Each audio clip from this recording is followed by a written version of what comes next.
حضرت امام حسین علیہ السلام 10 محرم کو شہید ہوئے۔ اس دن سے ہر سال 10 محرم کے دن آپ کی شہادت اور آپ پر کیے گئے مظالم کی یاد تازہ کرنے اور یزیدیت کے خلاف احتجاج کے لیے ماتم و عزاداری کے جلوس نکالے جاتے ہیں۔ حسین بن علی بن ابی طالب ابا عبداللہ و سید الشہداء کے نام سے مشہور شیعوں کے تیسرے امام ہیں۔ 10 سال منصب امامت پر فائز رہے اور واقعہ عاشوراء میں شہید ہوئے۔ آپ امام علی علیہ السلام اور فاطمہ زہرا سلام اللہ علیہا کے دوسرے بیٹے اور پیغمبر اکرم صلی اللہ علیہ وآلہ وسلم کے نواسی ہیں۔ شیعہ اور اہل سنت تاریخی مصادر کے مطابق پیغمبر خدا صلی اللہ علیہ وآلہ وسلم نے آپ کی ولادت کے دوران آپ کی شہادت کی خبر دی اور آپ کا نام حسین رکھا۔ رسول اللہ حسنین کو بہت چاہتے تھے اور ان سے محبت رکھنے کی سفارش بھی کرتے تھے۔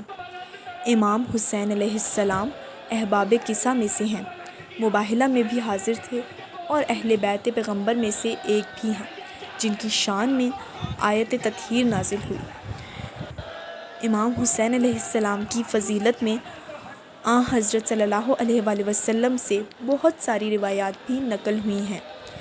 انہی میں سے یہ روایات بھی ہیں: حسن اور حسین جنت کے جوانوں کے سردار ہیں، نیز حسین چراغ ہدایت اور کشتی نجات ہے۔ مروی ہے کہ لوگوں نے جب امیر المؤمنین کی بیعت کی تو امام حسین علیہ السلام نے ایک خطبہ دیا۔ امام حسین علیہ السلام نے جنگ جمل میں امیر المؤمنین کے لشکر کے بائیں جانب کو اپنے ذمے لیا اور جنگ صفین میں لوگوں کو جہاد کی طرف رغبت دلانے کے لیے ایک خطبہ دیا اور لشکر کے دائیں جانب کے سپہ سالار تھے اور جنگ نہروان میں شامی لشکر سے پانی واپس لینے میں آپ شریک تھے۔ اور اس کے بعد امیر المؤمنین نے فرمایا، یہ پہلی کامیابی تھی جو حسین کی برکت سے حاصل ہوئی۔ کہا گیا ہے کہ امام علی علیہ السلام جنگ صفین میں حسنین کو لڑنے سے منع کرتے تھے اور اس کی وجہ بھی رسول اللہ کی نسل کی حفاظت کرنا تھی۔ بعض منابع کے مطابق آپ نے جنگ نہروان میں بھی شرکت کی ہے۔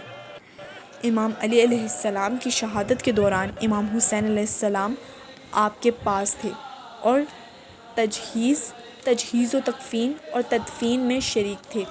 ایک روایت کے مطابق امام حسین علیہ السلام امیر المؤمنین کی شہادت کے وقت آپ ہی کی طرف سے کوئی اہم کام سر انجام دینے کی غرض سے مدائن کے دورے پر تھے اور امام حسن علیہ السلام کا خط پا کر اس واقعے سے مطلع ہوئے اور کوفہ لوٹ آئے۔ معاویہ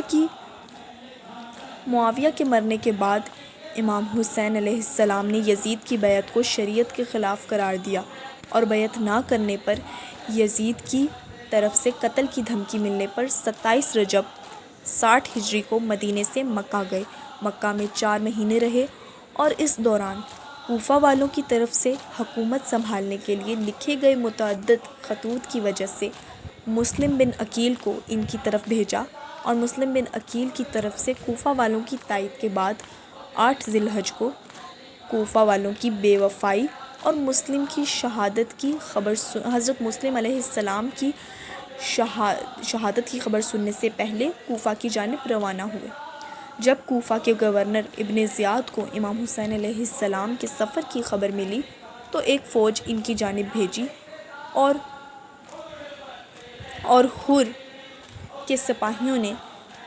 حر بن یزید کے سپاہیوں نے جب آپ کے راستے کو روکا تو مجبور ہو کر کربلا کی جانب نکلے۔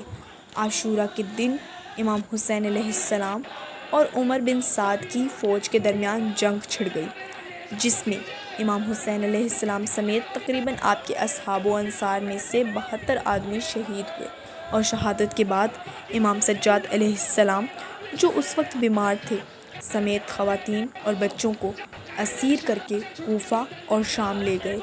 امام حسین علیہ السلام اور ان کے ساتھیوں کے جنازے 11 یا 13 محرم کو بنی اسد نے کربلا میں دفن کیے۔